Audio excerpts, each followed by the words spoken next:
Hola, ¿qué tal? Nos encontramos en un nuevo episodio de nuestro podcast Hablando con los jueces. Y hoy tenemos como invitado a José Luis Telles Ortega, a sus mucho órdenes. gusto y primero que nada quisiera darte las gracias por tomarte el tiempo para asistir a nuestro podcast. Ahora bien, me gustaría saber cuál es el cargo actual que tú desempeñas. Bueno, en este momento estoy de tiempo completo dedicado al proceso electoral. Me parecía que era preciso dedicarse de 24 horas. Y ahora bien, sabiendo esto, ¿a qué cargo es el cual te postulas?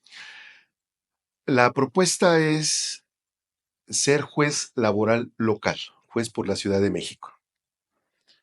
Ahora bien, a continuación te vamos a mostrar un par de clips de algunas inquietudes de tanto la comunidad estudiantil, tanto comunidad trabajadora, y la pregunta que le hicimos a ellos fue, ¿qué le pedirías a tus nuevos jueces en materia laboral? Entonces, a continuación te los mostraremos. Por favor.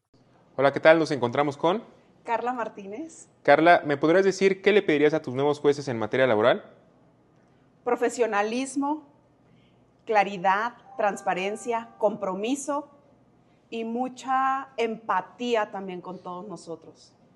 Perfecto, te agradecemos. Gracias. Hola, ¿qué tal? Nos encontramos con Alan Suárez. Alan. ¿Nos podrías decir qué le pedirías a tus nuevos jueces en materia laboral? Yo primero pediría que fueran honestos, que lo que nos están prometiendo hoy realmente sea por lo que van a trabajar durante su periodo y que se preocupen por el pueblo realmente, no que solamente sea un eslogan. Gracias, Alan. Ahora bien, visto los videos que te mostramos anteriormente, me gustaría saber cómo le respondería usted a las inquietudes que tienen a la comunidad estudiantil, tanto como trabajadoras, porque como pudo ver, la desinformación que hay ante estas elecciones, pues es diversa. Entonces me gustaría saber usted cómo se la resolvería y qué manera invitaría a la población para que se involucre en estas elecciones. Gracias. Me parece que las preguntas que hizo el público son muy atinadas. Efectivamente, creo que la información que se ha vertido puede mejorar. Podríamos comenzar por el principio. En primer lugar, vale la pena saber que efectivamente hay elecciones del Poder Judicial Federal. Evidentemente las más conocidas son las de la Suprema Corte de Justicia de la Nación, pero vale la pena igualmente comentar, son 9 miembros de la Corte y hay 881 cargos en juego en todo el país. Entonces, es una elección realmente trascendental para el Poder Judicial Federal, pero vale igualmente la pena resaltar que 17 entidades federativas van a tener procesos electorales. Cada uno de ellos tiene sus características peculiares. Algunos van a renovar la totalidad de su poder judicial local. En el caso de la Ciudad de México, que es donde nos encontramos, se va a renovar la mitad del poder judicial local. Entonces ya tenemos que va a haber una elección del Poder Judicial Federal y del Poder Judicial Local. Razón de sobra para que nuestros conciudadanos asistan a votar. Es una decisión realmente trascendental. Como nuestros jóvenes escuchas comentaron, hay mucho en juego y yo quisiera resaltar un tema muy particular. La reforma laboral obligó, desde la constitucional en 2018, obligó a que las mujeres tengan una participación más que importante en las directivas sindicales. Actualmente se busca que haya proporcionalidad.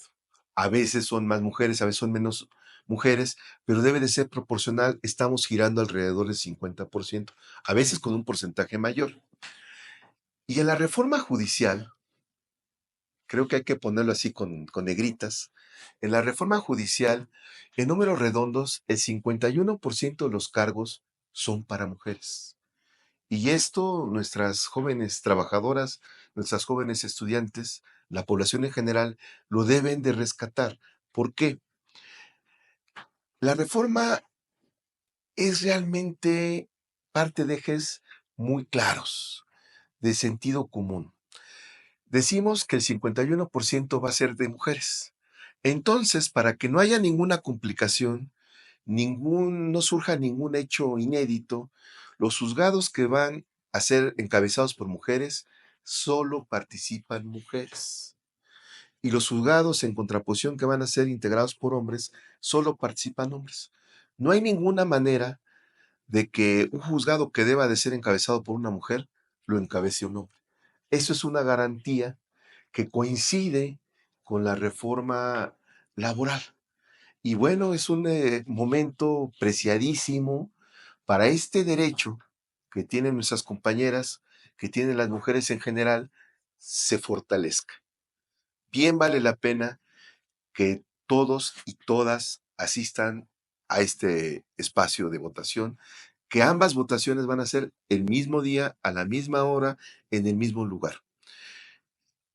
En otro ejercicio de sencillez, se dividieron los diversos cargos que hay, 6 cargos federales, ya comentábamos, el más connotado es el de la Suprema Corte de Justicia, se dividieron en boletas de diferentes colores, de suerte tal que tenemos total claridad de que cada color es un tipo de cargo que se está eligiendo, por una parte.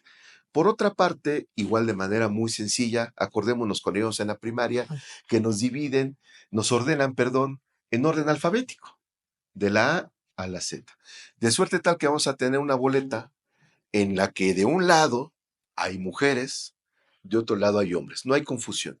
Boletas de colores diferentes, ordenadas alfabéticamente, y por si hubiera necesidad, se asignó un número a cada candidato. Entonces, seguramente quien se llame Álvarez, pues va a estar en el número 1, en el número 2. Quien se apellide Cepeda con Z, pues va a estar en los últimos números. Esto nos va a facilitar el ejercicio.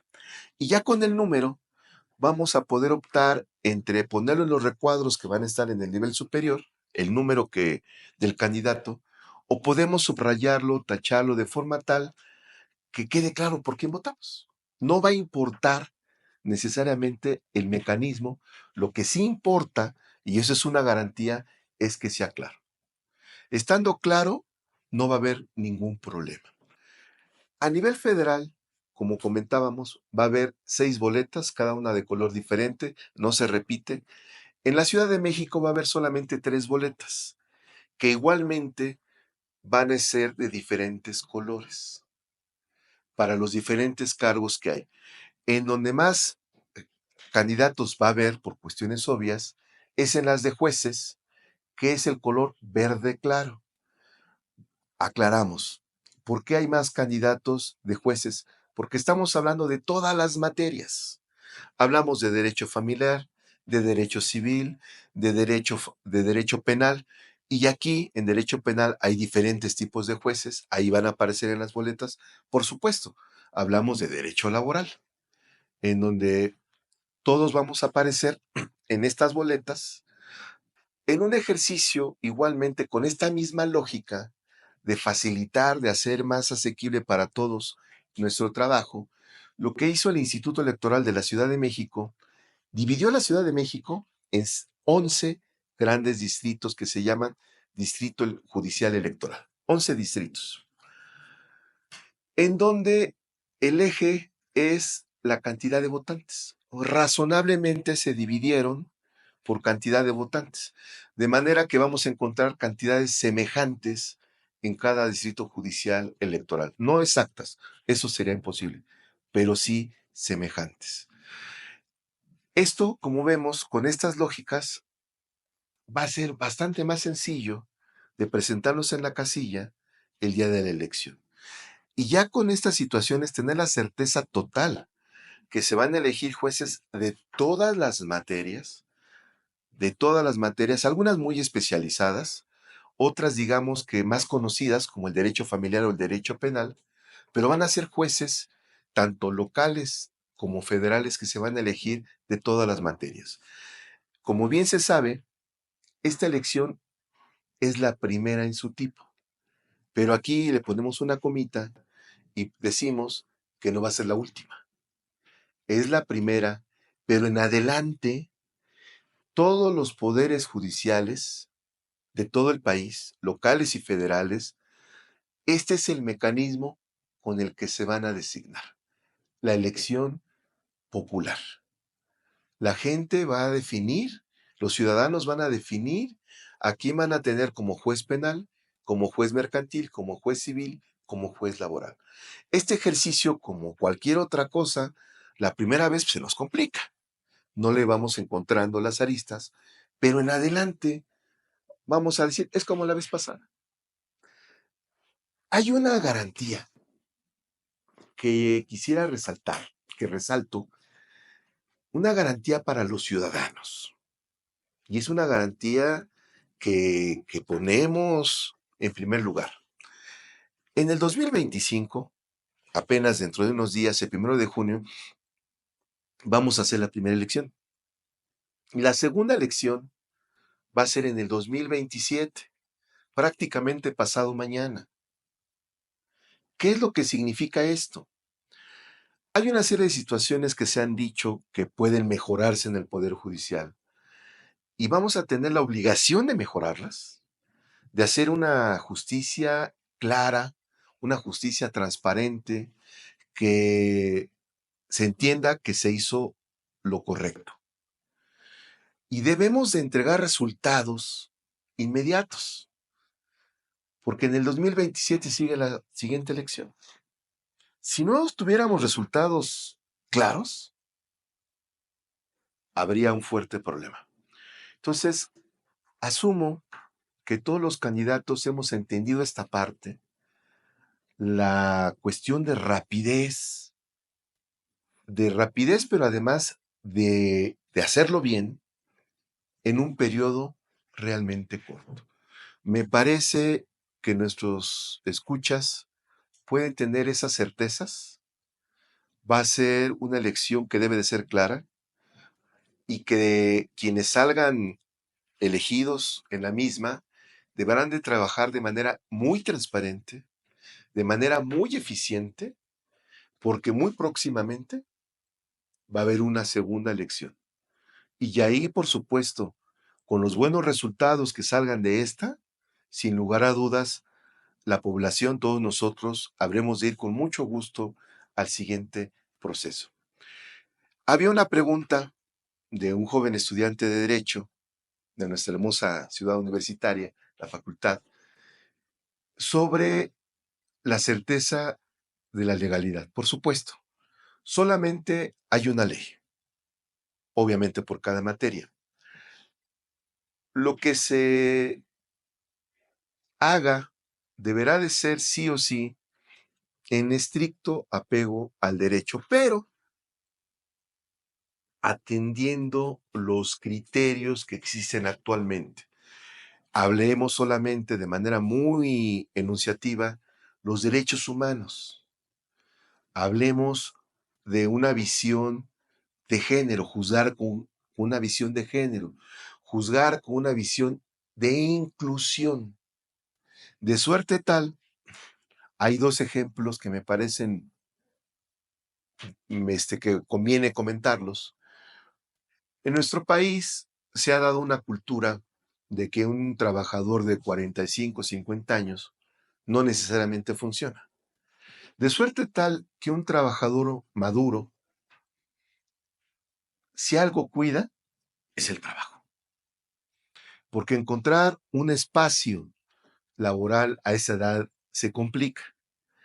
Y de repente llegan diciendo que renunció. De la nada, de la noche a la mañana renunció. Es un asunto debatible. Una señora que está embarazada, de repente renunció.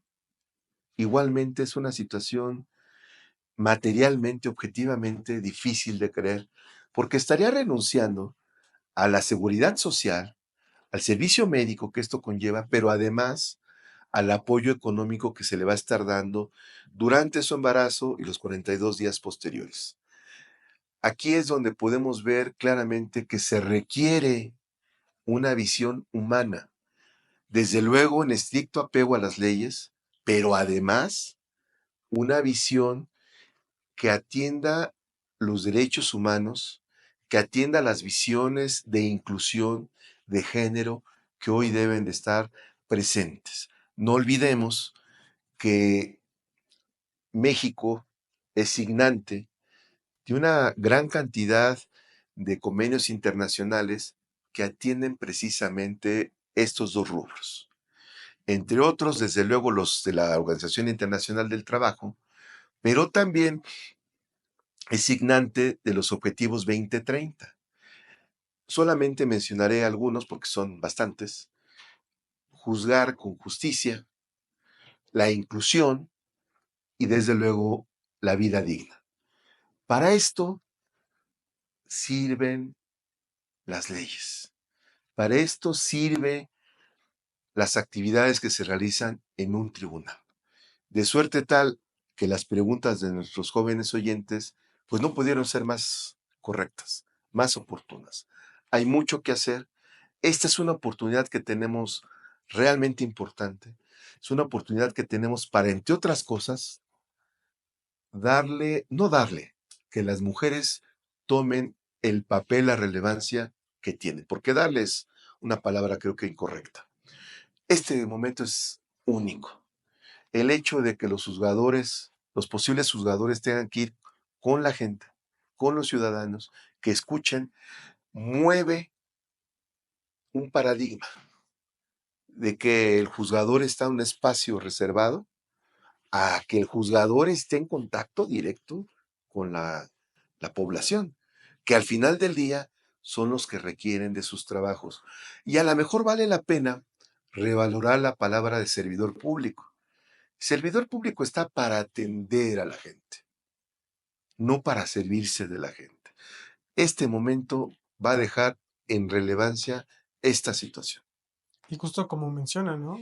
Estas elecciones son un antecedente clave para las siguientes elecciones, porque derivado de los resultados que se tengan de este periodo de los jueces que queden electos, pues así mismo pues la gente se va a animar o se va a desanimar ante estas elecciones. Ahora bien, justo tocó varios temas, varios puntos, y me gustaría que nos comentara de manera muy puntual cuáles son los retos que usted considera que más grandes que está enfrentando actualmente en estas elecciones, derivado que el INE ha impuesto pues varias trabas, ¿no? Nos sal a la calle, haz propuesta, pero tú con tu propio dinero. Sí puedes hacer medios de comunicación, pero no estos. O estos sí, estos no, y siguiendo estos puntos, y más trabas, más trabas, más trabas. Ahora bien, me gustaría que pues nos comentara de manera muy puntual cuáles considera usted, cuáles son los mayores retos que está enfrentando ante estas elecciones.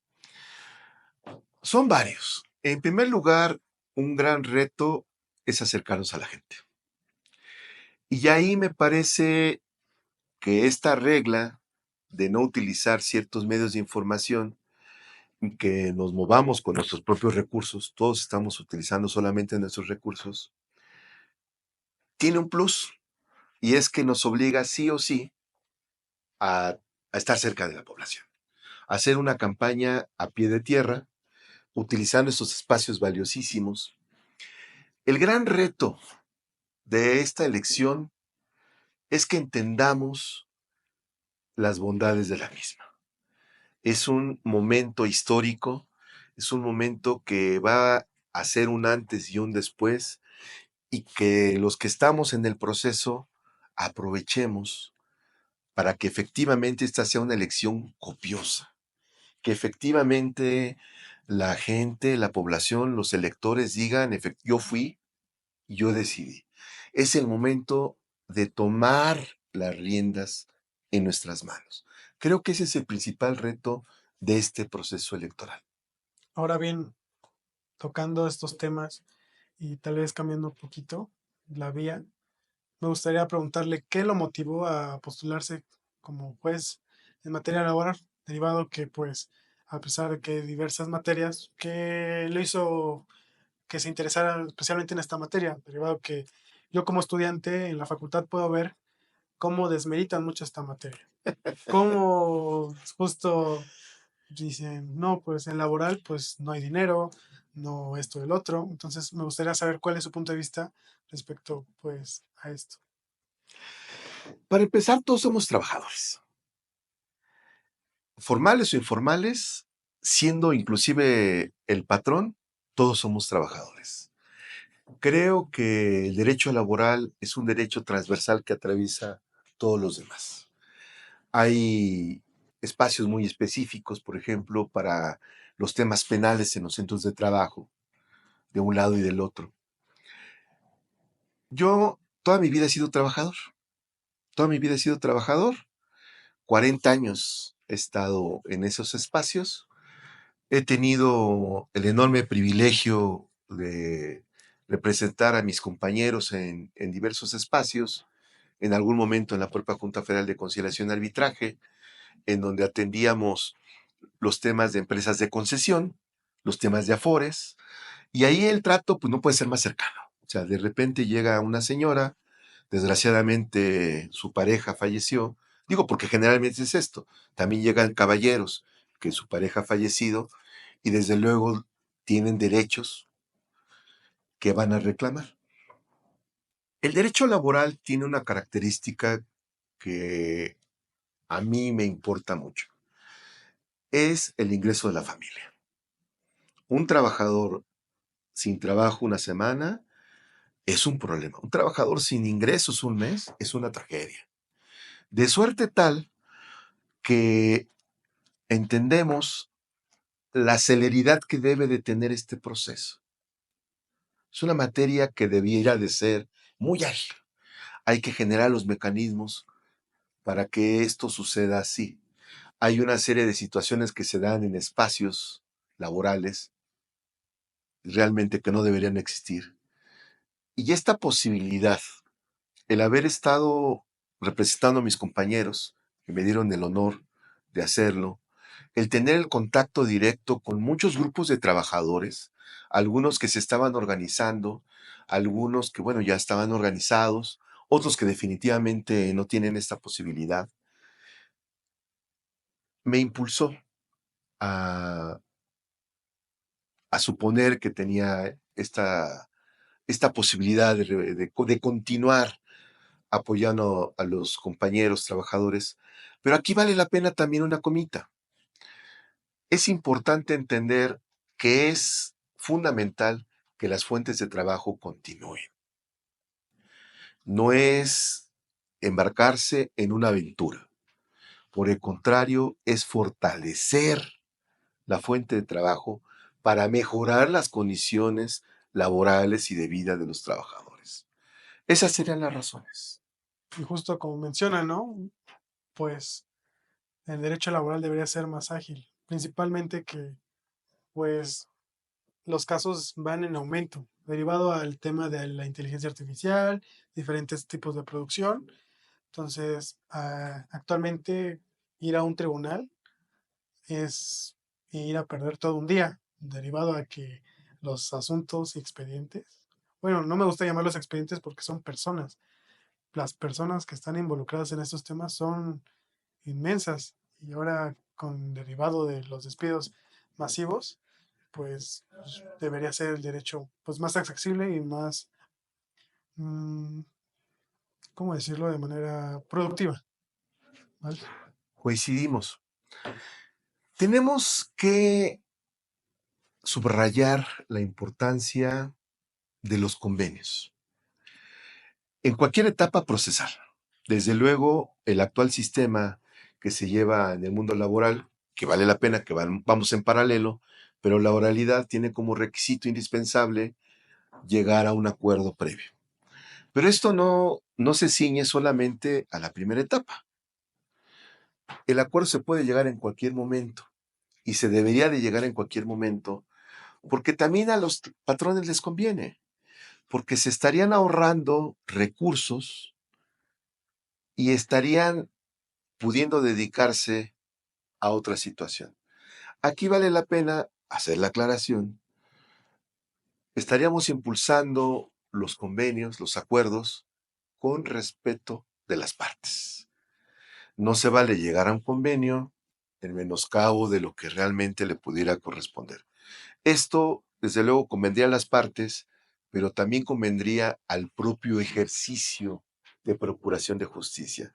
Lo estaríamos agilizando, le estaríamos dando certeza y además estaríamos generando legitimidad, que la población diga, efectivamente, ahí nos van a resolver.